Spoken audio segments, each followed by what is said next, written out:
가장 포근해야 할 설날의 풍경. 여러분은 어떤 모습을 떠올리시나요? 아마도 자식들이 무릎 아래 모여 앉아 부모님의 은혜에 감사하며 정성 어린 선물을 올리는 장면이 아닐까 싶습니다. 오늘 이야기의 주인공인 71살의 김숙자 여사님도 올해 설날 저녁 그런 특별한 대접을 받았습니다. 현숙하기로 소문난 며느리가 친척들이 다 보는 앞에서 무려 500만 원 상당의 용복 무늬 순금 팔찌를 선물한 것이지요. 하지만 그 감동적인 순간이 차에 지나기도 전 예상치 못한 폭풍이 소리 없이 밀려왔습니다. 며느리는 시어머니를 뒤로 하고 유창한 영어로 "저 노인네는 이런 가짜나 차면 딱이야" 라며 경멸 어린 말을 내뱉었습니다. 그녀는 자신의 비밀이 완벽하다고 믿었습니다. 시대에 뒤처진 노인이 자신의 영민한 계산을 눈치챌 리 없다고 확신했죠. 하지만 그녀는 꿈에도 몰랐을 것입니다. 시어머니가 그 모욕적인 말을 토씨 하나 틀리지 않고 다 알아들었다는 사실을요. 그리고 사흘 뒤 이 노년의 여인은 아들과 며느리에게 아주 특별한 답례를 보냅니다. 그 선물을 받아든 영악한 부부는 현장에서 비명을 지르며 오열하게 됩니다. 과연 지혜로운 숙자 여사는 그 사흘 동안 어떤 완벽한 판을 짰던 것일까요? 불효한 자식들의 정신을 번쩍 들게 한 그 답례의 정체는 무엇이었을까요? 지금부터 한 편의 교과서 같은 절묘한 방역의 드라마를 시작하겠습니다. 제 이름은 김숙자입니다. 올해 71지요.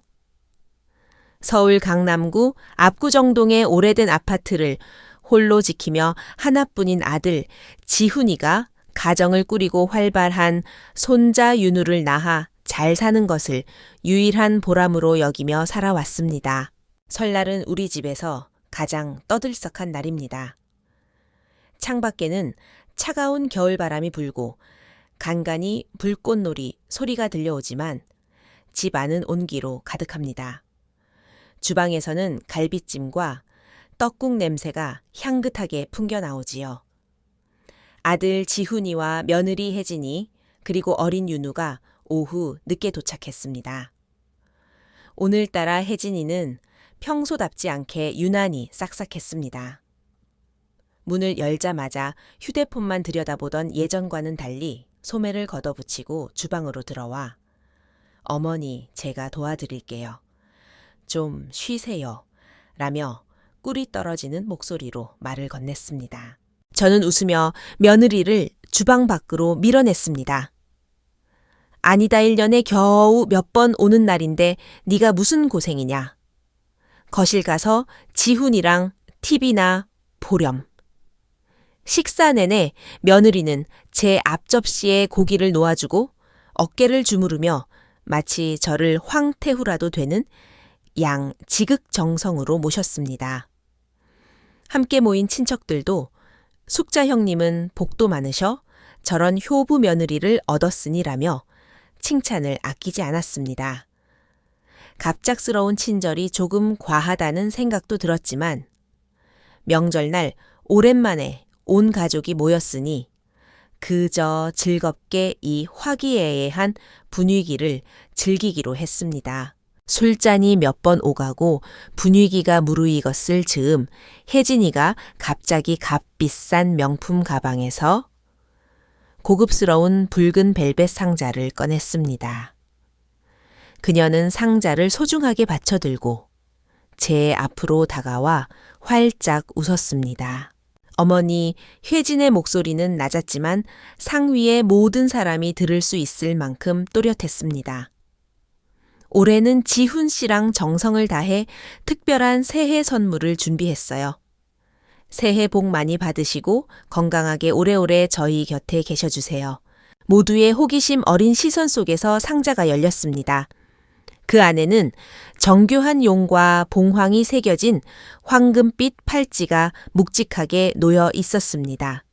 식당의 따뜻한 조명을 받아 은은하고도 찬란한 광택을 내뿜는 팔찌는 누가 봐도 범상치 않은 물건이었습니다. 세상에 친척들의 탄성이 터져 나왔습니다. 혜진은 의기양양하게 그 묵직한 팔찌를 제 손목에 채워주었습니다. 제 손을 꼭 잡고 좌중을 둘러보며 그녀가 큰 소리로 선포했습니다. 이거 어머니 드리려고 청담동 명품 주얼리 샵에서 특수 제작한 거예요. 제일 속이 꽉 찬 디자인으로 골랐죠. 어머니 맘에 드세요?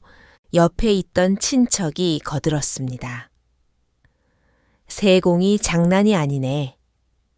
요즘 금 시세로 보면 500만 원은 좋게 넘겠는데 지훈이랑 혜진이가 정말 효자네 효자야. 500만 원이라는 말에 가슴이 철렁했습니다. 아들 내외 형편에 결코 적지 않은 돈임을 잘 알았기 때문입니다. 손목에 닿는 차갑고도 묵직한 팔찌의 감촉에 만감이 교차했습니다. 저는 아들과 며느리의 기대에 찬 얼굴을 바라보며 눈시울이 붉어졌습니다. 고맙다. 정말 고마워. 너희가 참 마음을 많이 썼구나.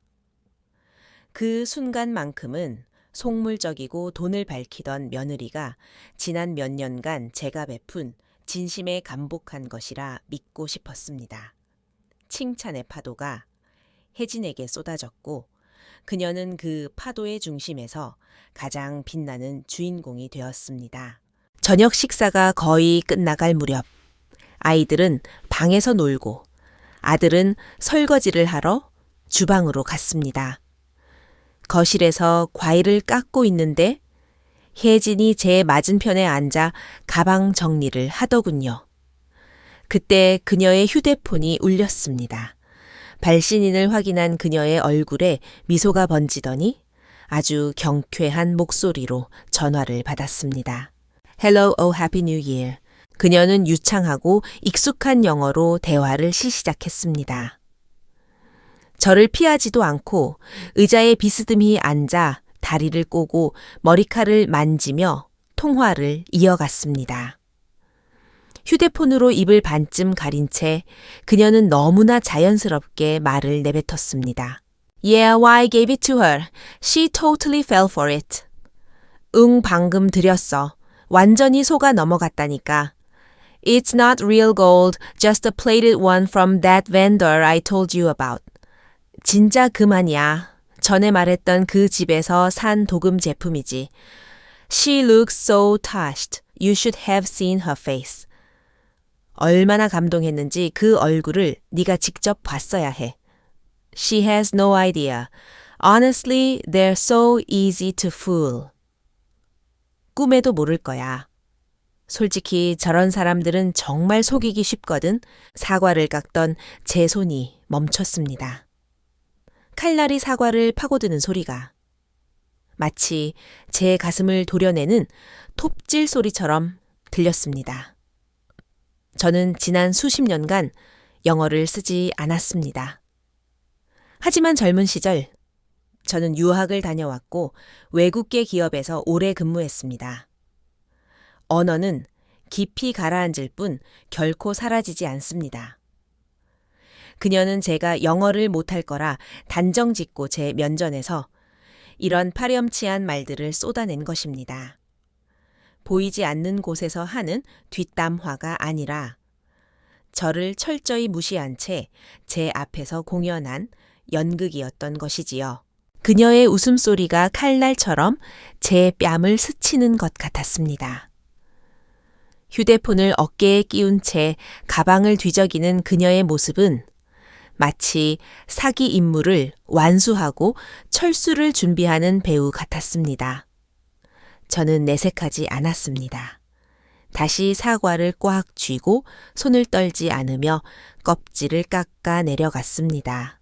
전화를 끄는 그녀에게 제가 웃으며 물었습니다. 남동생이니 아직 미국에 있고 그녀는 제가 듣고 있었다는 사실에 조금 놀란 듯 했지만 이내 자연스럽게 대답했습니다. 네, 어머니. 뉴욕에 있잖아요. 새해 인사한다고 전화 왔네요. 제가 고개를 끄덕였습니다. 영어 실력이 여전하구나. 보기 좋다. 며느리의 눈빛이 잠시 흔들렸지만 다시 생글생글 웃으며 귤을 까서 건넸습니다. 에이, 가끔 쓰는걸요. 어머니 귤 드세요. 느끼한 게 좀 가실 거예요. 저는 그 귤을 받아들었습니다. 고맙다. 오늘 정말 행복하구나. 제 말 속에 담긴 뼈 있는 속뜻을 그녀는 알아채지 못했습니다. 혜진의 웃음은 더욱 찬란해졌습니다. 어머니, 사실 저희가 어머니를 위해 계획한 게 하나 더 있어요. 그때 기다렸다는 듯 아들 지훈이가 주방에서 나왔습니다. 그는 헛기침을 몇 번 하더니 거실에 모인 친척들 앞에서 비장하게 선언했습니다. 어머니, 그리고 일가 친척 어르신들, 오늘 이 자리를 빌려 중대한 발표를 하나 하려고 합니다.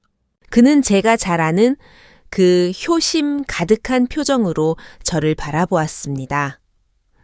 어머니도 이제 연세가 많으신데 이 낡은 아파트에서 홀로 지내시며 계단을 오르내리는 게 자식으로서 늘 가슴 아팠습니다. 그래서 저희 부부가 최근에 어머니를 위해 최고급 실버타운인 노블레스 캐슬 입주를 알아봤습니다. 그는 목소리를 높였습니다. 설 지나자마자 바로 어머니를 모시려고 합니다. 거기서 편안하게 여생을 즐기시도록 하는 게 저희의 도리라고 생각합니다. 또다시 박수갈채가 터져 나왔습니다. 혜진이 얼른 말을 보탰습니다. 맞아요, 어머니. 혼자 계시다가 혹시라도 몸이 안 좋으시면 큰일이잖아요. 노블레스 캐슬은 호텔급 시설에 의료진도 상주하고 있어요. 요양원 같은 곳이 아니라 정말 품격 있는 커뮤니티예요. 어머니를 위해서 저희가 비용도 상당 부분 부담하기로 했답니다. 품격과 어머니를 위해서 라는 단어를 강조하는 그녀의 목소리를 들으며 저는 말없이 손목의 팔찌를 만졌습니다. 아까까지만 해도 반짝이던 금빛은 이제 제 눈에 구릿대가 낀 흉물로 보였습니다. 저는 천천히 고개를 들어 그들을 향해 미소 지었습니다. 그래, 너희가 그렇게까지 마음을 써주니 나도 잘 생각해보마. 그날 설날 밤의 후반전을 제가 어떻게 버텼는지 기억조차 나지 않습니다. 오직 입가에 걸린 가짜 미소를 잃지 않으려 애썼을 뿐입니다. 친척들의 부러움 섞인 인사를 받고 자식들의 위선적인 배려를 받아내며 손목에 찬 차가운 도금 팔찌의 감촉을 느꼈습니다. 그것은 마치 수갑처럼 제 손목을 조이며 이 모든 것이 정교하게 짜인 연극임을 일깨워 주었습니다. 설 연휴 며칠간 그들은 우리 집에 머물렀습니다. 혜진은 제가 이미 낚시 바늘을 물었다고 생각했는지 태도가 부쩍 해이해졌습니다. 더 이상 주방에 들어오지도 제 어깨를 주무르지도 않았습니다. 거실 소파에 누워 태블릿 PC로 명품 가방과 해외여행 사이트를 검색하기 바빴죠. 아들 지훈이는 틈만 나면 실버타운의 장점을 늘어놓으며 빨리 결정을 내리라고 재촉했습니다. 저는 명절인데 이런 골치 아픈 얘기는 정월, 대보름 지나고 하자며 가볍게 넘겼습니다. 연휴가 끝나고 그들이 떠나자마자 제 마음속 의구심은 확신으로 변했습니다. 그 비싼 실버타운 비용을 감당하기에 그들의 경제 상황은 결코 넉넉하지 않았습니다. 왜 저렇게 서두르는 걸까? 왜 가짜 팔찌까지 동원해 내 환심을 사려 했을까? 분명 거대한 음모가 숨어 있을 것이었습니다. 문득 지난달의 기억이 스쳤습니다.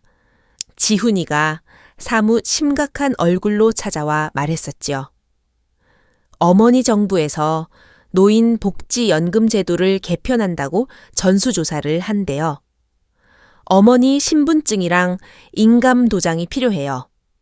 제가 바쁘신 어머니 대신 구청 가서 다 처리해 드릴게요. 저는 별 의심 없이 도장과 신분증을 넘겨주었고 며칠 뒤 그는 다 됐어요. 이제 매달 통장에 연금이 더 들어올 거예요 라며 좋아했습니다. 하지만 확인해 본 제 계좌에는 단 한 푼의 추가 입금도 없었습니다. 물어볼 때마다 그는 행정 처리가 늦어지나 봐요 라며 얼버무렸지요. 다음 날 아침 저는 곧바로 서울경찰청에 근무하는 옛 제자의 학부형을 찾아갔습니다. 자초지종을 설명하고 제 명의로 최근에 처리된 행정 업무나 계약이 있는지 확인해달라고 부탁했습니다. 전산 시스템에 제 주민번호를 입력한 순간 우리는 동시에 경악했습니다.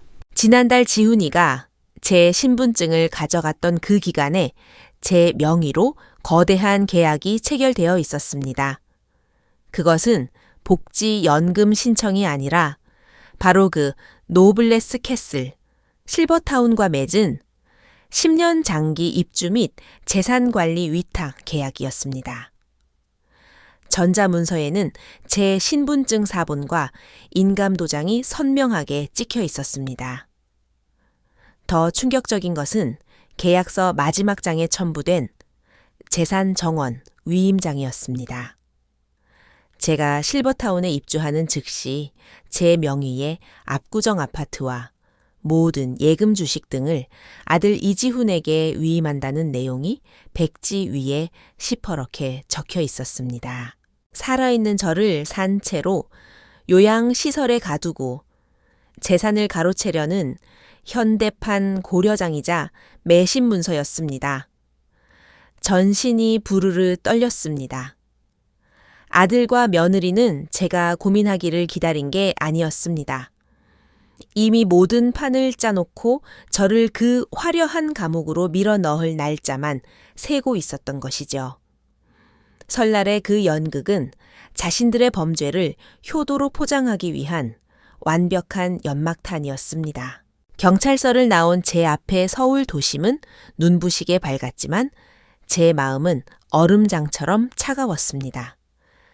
밤이 깊어지자 도시의 불빛들이 하나둘 꺼져갔지만 제 방의 스탠드는 꺼지지 않았습니다.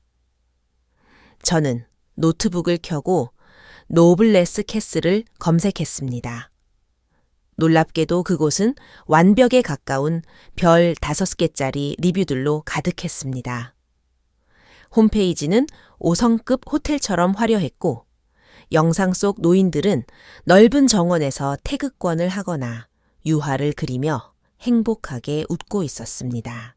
커뮤니티와 블로그에는 자식들의 감동적인 후기가 줄을 이었습니다. 부모님을 이곳에 모신 건 제 인생 최고의 선택이었습니다. 직원들이 친자식보다 낫습니다. 비싸지만 그만한 가치가 있습니다. 저는 이 기괴할 정도로 완벽한 평가들을 믿지 않았습니다. 저는 가장 원시적이면서도 확실한 방법으로 진심을 파헤치기 시작했습니다. 5점 만점을 준 사용자들의 프로필을 일일이 클릭해 그들의 평소 삶을 들여다본 것이지요. 처음에는 평범해 보였습니다. 맛집을 다니고 여행을 즐기는 일상들이었죠. 하지만 파고들수록 악취가 나기 시작했습니다. 수백자의 감동적인 감사글을 남긴 한 남자의 프로필을 보니 친구들과 골프를 치는 게시물 아래 이런 댓글이 달려 있었습니다. 박 사장효도 코스프레 끝냈으니 이제 맘 편히 놀 수 있겠네. 영감님, 잘 모셔다 드렸지. 또 다른 여성의 계정에는 어머니께 가장 행복한 노후를 선물했다. 글이 있었지만 정작 그녀의 비공개 미시 카페 게시물에는 그 고집불통 노인네 드디어 집어넣었다. 오늘 샴페인 따야지라는 글이 올라와 있었습니다. 가장 소름 끼쳤던 것은 세 번째 발견이었습니다. 어머니의 마지막 길을 무사히 마치게 해준 실버타운에 감사하다는 글을 쓴 아들은 어머니가 돌아가신 지 한 달도 안 되어 새로 뽑은 포르쉐 사진을 올렸습니다. 인생 첫 드림카 상속받은 유산으로 지름이라는 자랑 섞인 댓글과 함께요. 모든 것이 명확해졌습니다. 그곳은 실버타운이 아니라 불효자들과 결탁해 노인들을 격리하고 재산을 합법적으로 갈취하는 기획된 지옥이었습니다. 화려한 겉모습으로 노인들을 마비시키고 가짜 리뷰로 사회를 기만하는 거대한 비즈니스 모델이었던 셈이죠. 저는 전율하며 노트북을 덮었습니다. 아들과 며느리는 단순히 집을 원한 게 아니었습니다. 그들은 제 인생 자체를 그들의 미래 설계돼서 깨끗이 지워버리길 원했던 것입니다. 저는 심호흡을 하며 모든 증거를 캡처해 외장 하드에 백업했습니다. 그리고 서랍 깊숙이 보관해둔 아파트 등기, 권리증과 통장 내역들을 꺼냈습니다. 방역을 시작할 때였습니다. 소란을 피우거나 감정적으로 대응하지 않을 것입니다. 그들이 이겼다고 믿게 한 뒤 자신들이 판 함정 속으로 스스로 걸어 들어가게 할 작정이었습니다. 다음 날 아침, 저는 평소처럼 단정하게 차려입고 10년 넘게 든 낡은 가죽 가방을 챙겨 집을 나섰습니다. 오래전부터 알고 지낸 장 변호사에게 전화를 걸었습니다. 사정을 들은 그는 묵묵히 차를 준비해 놓고 기다리겠다고 했습니다. 변호사 사무실에서 저는 수집한 자료들을 하나씩 펼쳐 보였습니다. 위조된 서명 기록, 실버타운에 가짜 리뷰, 캡처본 부동산 총괄표까지. 장 변호사는 안경을 치켰으며 고개를 끄덕였습니다. 여사님, 이건 명백한 설계입니다. 방역하시려면 단단히 마음 먹으셔야 합니다. 이건 협상이 아니라 전쟁입니다. 저는 변호사와 함께 실버타운의 강남 예약센터를 방문했습니다. 제복을 입은 상담원은 백화점 점원처럼 매끄러운 미소를 지었습니다. 저는 경찰에서 확보한 위조 계약서 사본을 내밀며 차갑게 말했습니다. 이 계약서는 위조되었습니다. 변호사와 함께 왔으니 즉시 취소 절차를 밟으세요.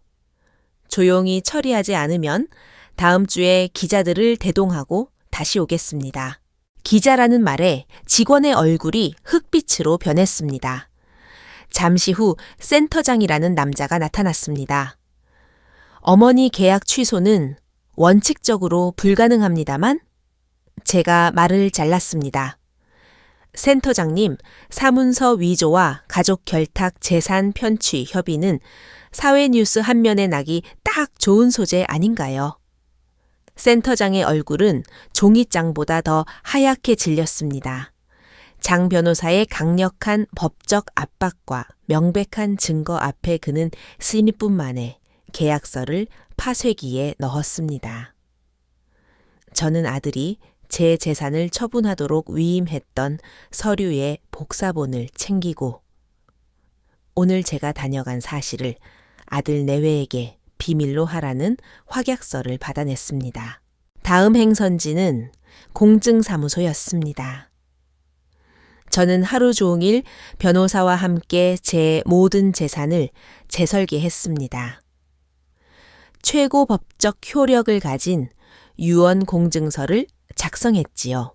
본인 김숙자는 의식이 또렷하고 정신이 건강한 상태에서 다음과 같이 유언한다.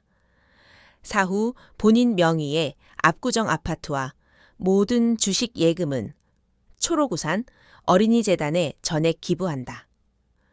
외아들 이지훈과 그 배우자 이혜진에게는 단 한 푼의 유산도 남기지 않는다. 모든 절차를 마치고 집에 돌아오니 온몸의 힘이 빠져나가는 것 같았습니다. 하지만 가슴속은 전례 없는 평온함으로 가득 찼습니다. 저는 저 자신을 위해 가장 비싼 연금보험에 가입했고 남은 여생을 오롯이 저만을 위해 쓰기로 결심했습니다. 그 뒤로 저는 평소와 다름없이 생활했습니다.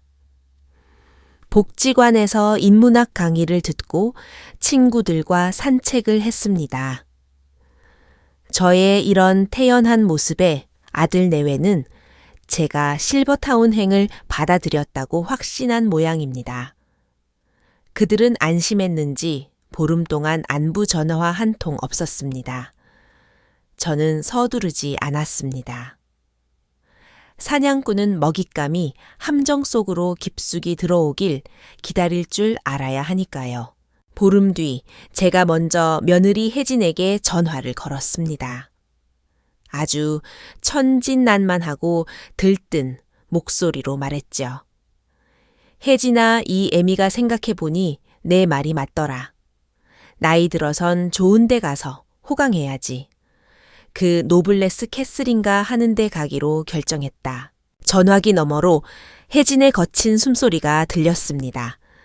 극도의 흥분이 느껴졌죠. 정말요, 어머니. 정말 잘 생각하셨어요? 그래.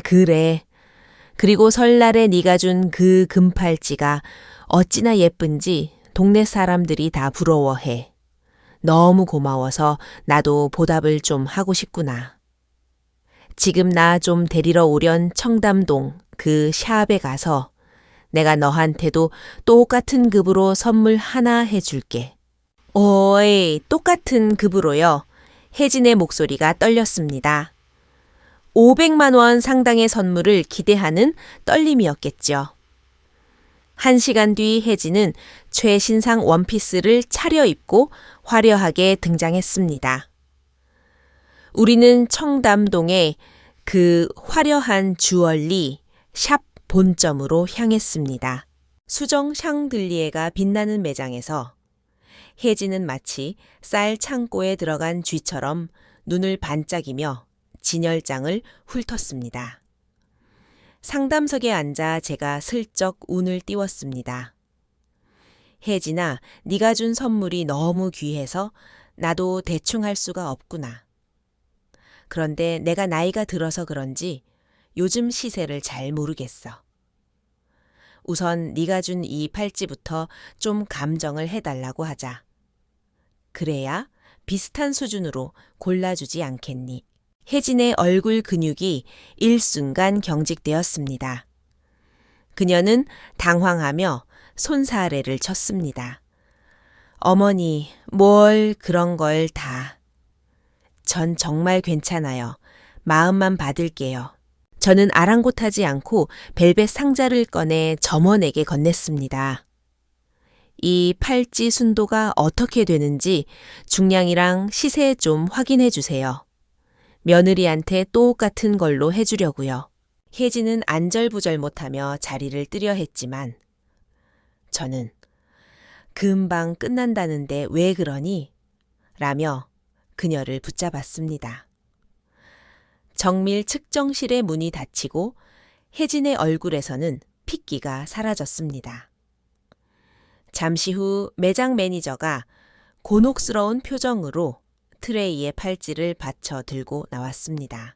고객님 실례지만 이 제품은 매니저가 주변의 눈치를 살피며 아주 조심스럽게 입을 열었습니다. 저희 매장 제품이 아닐 뿐더러 구리 합금 위에 얇게 금박을 입힌 도금 제품입니다. 순금 제품이 아닙니다. 조용하던 매장에 정적이 흐르더니 주변 손님들의 수군거림이 터져 나왔습니다. 저는 일부러 목소리를 높였습니다. 그게 무슨 소리예요, 우리 며느리가 여기서 500만 원이나 주고 산 귀한 팔찌라는데 당신들이 가짜를 팔아놓고 발뺌하는 거 아니에요. 점원들이 당황하며 고개를 저었습니다. 저희는 도금 제품을 취급하지 않습니다. 이건 명백한 가품입니다. 저는 경악한 표정으로 혜진을 바라봤습니다. 혜진아, 이게 어떻게 된 일이니? 네가 여기서 샀다며 너처럼 효심 깊은 애가 나한테 거짓말을 했을 리 없잖니. 혜진의 얼굴은 하얗다 못해 창백해졌습니다.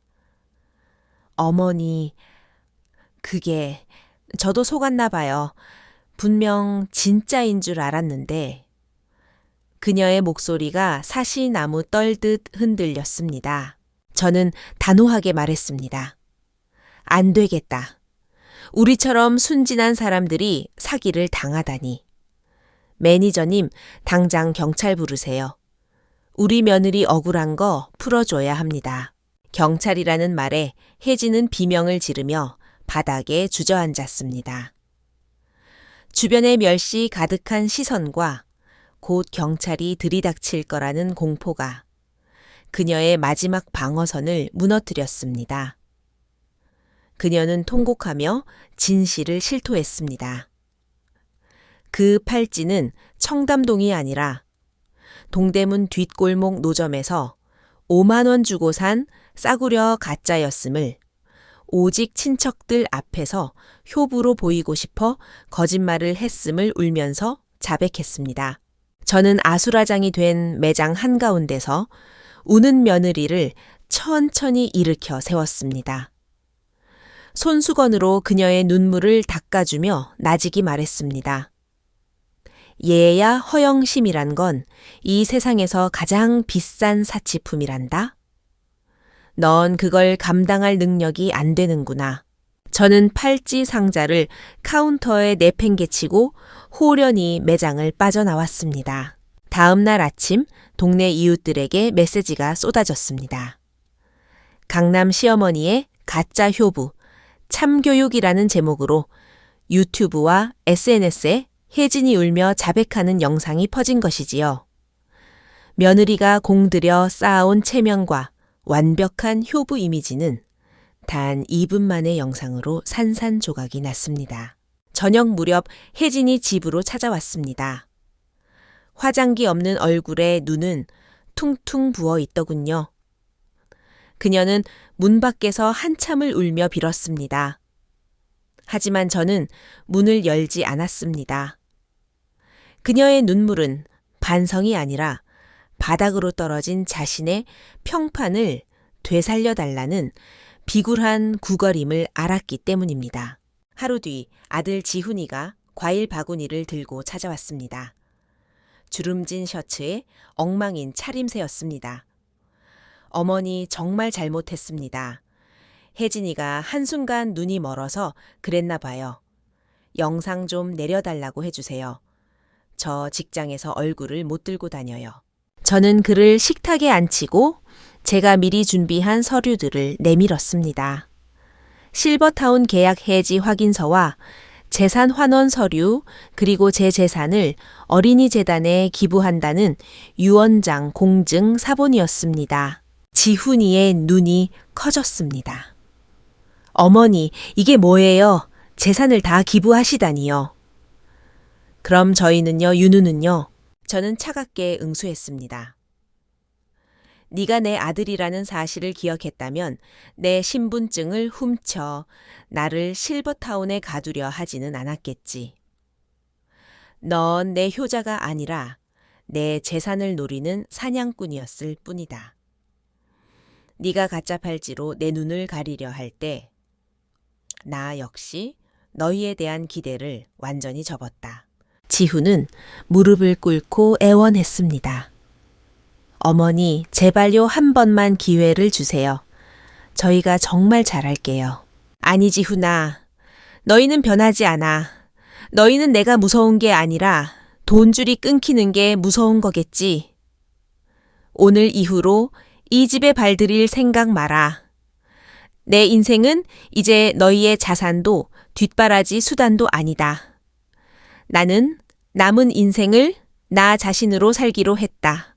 아들을 내보내고 문을 닫는 소리가 마치 제 30년 모성애에 마침표를 찍는 소리처럼 들렸습니다. 슬프지 않았습니다. 오히려 평생을 짓누르던 무거운 짐을 내려놓은 듯 홀가분했습니다. 다음 날 새벽 저는 평소보다 일찍 깨어났습니다. 집안은 고요했고 창가로 스며드는 새벽빛은 평화로웠습니다. 저는 거실을 정리하며 자식들을 위해 남겨두었던 물건들을 하나씩 버렸습니다. 손자가 오면 앉히던 식탁 의자도 아들 내외가 자고 갈 때 쓰던 여분의 침구도 모두 치웠습니다. 이제 이 공간은 누구의 어머니도 누구의 시어머니도 아닌 김숙자라는 한 인간의 온전한 왕국이 되었습니다. 저는 어린이재단 집행장에게 이메일을 보냈습니다. 제 기부가 단순히 선행을 쌓기 위함이 아니라 세상의 어린 생명들이 적어도 자신의 부모나 어른들에게 배신당하지 않고 자랄 수 있는 작은 토대가 되길 바란다고 적었습니다. 어떤 이들은 말합니다. 자식에게 재산을 물려주지 않는 것이 매정한 짓이라고요. 하지만 저는 믿습니다. 진정한 사랑은 거짓 위에 세워질 수 없으며 노년의 존엄은 누군가에게 구걸해서 얻는 것이 아니라 스스로 지켜내는 것이라는 사실을요. 이제 제 일상은 정갈한 차 한 잔, 정성껏 가꾸는 화초들, 그리고 뜻이 맞는 친구들과의 담소로 가득 차 있습니다. 친구들이 묻습니다. 숙자 씨 자식도 안 보고 재산도 다 내놓으면 노후가 쓸쓸하지 않아. 저는 웃으며 대답합니다. 쓸쓸하냐고요? 제 인생에서 지금처럼 풍요로웠던 적이 없어요. 자식이 노후 대책이라는 말 이제 믿지 않아요. 내 후반전을 남의 양심에 맡기는 것만큼 위험한 도박은 없으니까요. 나는 나를 믿고 내 선택의 자유를 믿어요. 비바람이 쳐도 흔들리지 않는 뿌리 깊은 나무처럼 저는 제 여생을 오롯이 제 힘으로 지탱하고 있습니다. 깨끗한 집 한 채, 명석한 두뇌, 그리고 누구에게도 아쉬운 소리 하지 않아도 되는 단단한 마음. 그것이면 충분합니다. 김숙자 여사의 이야기를 들으신 여러분은 어떤 생각이 드시나요? 가짜 팔찌 한 통에서 시작된 이 사건은 효도라는 탈을 쓴 현대판 기획 사기를 적나라하게 보여줍니다. 만약 여사님이 영어를 몰랐거나 조금만 더 자식을 맹신했더라면 결과는 어떻게 되었을까요? 자신의 존엄을 지키기 위해 가장 체면 있는 방식으로 가장 처절한 반격을 가한 그녀의 선택. 여러분은 이것이 현명한 자기보호라고 생각하시나요? 아니면 지나치게 가혹한 단절이라고 생각하시나요? 우리 주변에도 어머니를 위해서라는 달콤한 말로 부모의 눈과 귀를 가리는 일들이 일어나고 있지는 않은지 돌아보게 됩니다. 지혜로운 노후는 단순히 돈이 많은 것이 아니라 사람을 꿰뚫어 보는 통찰력과 자신을 책임지는 용기에서 나온다는 것을 이 이야기는 말해주고 있습니다. 여러분의 소중한 의견을 댓글로 남겨주세요. 한 분 한 분의 경험과 생각이 비슷한 상황에 놓인 다른 어르신들에게 큰 힘과 경고가 될 수 있습니다. 오늘 이야기가 가슴 깊이 와닿으셨다면 구독과 좋아요를 부탁드립니다. 이 지혜로운 방역의 기록이 더 많은 분에게 전해지길 바랍니다. 여러분의 평안하고 존엄한 노후를 응원하며 저는 다음에도 가슴 울리는 이야기로 찾아뵙겠습니다. 감사합니다.